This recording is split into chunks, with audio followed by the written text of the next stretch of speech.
Madame Baranga Gassaraboué. Je suis le représentant spécial adjoint du secrétaire général au sein de MINUSMA. Et en même temps, j'occupe d'autres deux chapeaux qui sont le représentant résident, coordinateur du système des Nations Unies. Je suis aussi le coordinateur humanitaire qui regarde tout le volet humanitaire pour appuyer le gouvernement à sortir de cette vulnérabilité.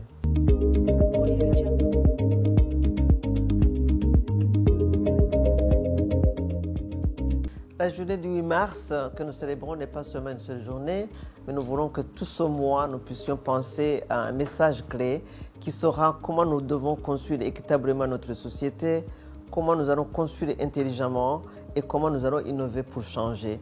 Et pour ça, je pense que l'environnement dans lequel nous évoluons, l'éducation que nous recevons, les coachs, les mentors vont nous aider à ce que nous pouvons aussi avoir un développement personnel qui puisse nous aider à avancer et construire une société saine et équitable.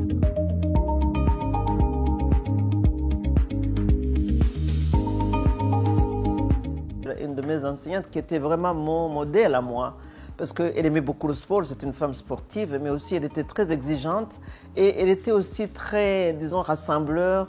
Et elle nous donnait beaucoup de perspectives de dire, allez de l'avant, un jour vous serez à mon niveau et vous allez même me dépasser. C'était une jeune femme vraiment qui inspirait beaucoup, de par sa rigueur, mais aussi sa générosité et aussi de par aussi l'éducation de la rigueur qu'elle mettait dans sa façon de voir.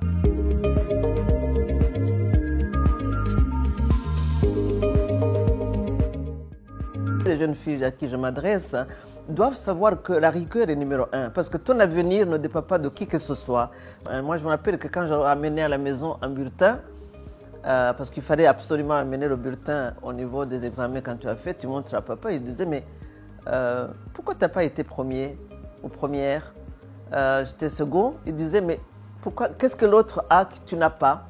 Pourquoi il t'a dépassé? Donc le souci de l'excellence, et c'est vrai, je me rappelle bien, à 10 ans, quand j'ai ramené le bulletin et que j'étais deuxième, il a dit non, tu dois être première la prochaine fois. Et je crois que cette rigueur m'a aidé. J'étais entouré de tout le monde et mes grands frères, mes grandes sœurs, pour que je puisse évidemment être premier. C'était un goal que je m'étais donné. Et je me rappelle effectivement que j'ai ramené le bulletin en souriant, mais j'ai eu aussi des cadeaux d'encouragement.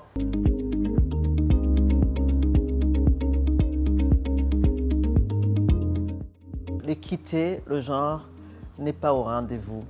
Il y a eu à travers le monde beaucoup de mouvements de femmes qui revendiquaient le statut au niveau de l'emploi, le statut à l'éducation, qu'on reconnaisse que nous sommes des êtres humains. Quand tu nais garçon, que tu nais jeune fille, vous avez quand même les mêmes opportunités, les mêmes possibilités de pouvoir évoluer et créer une société stable.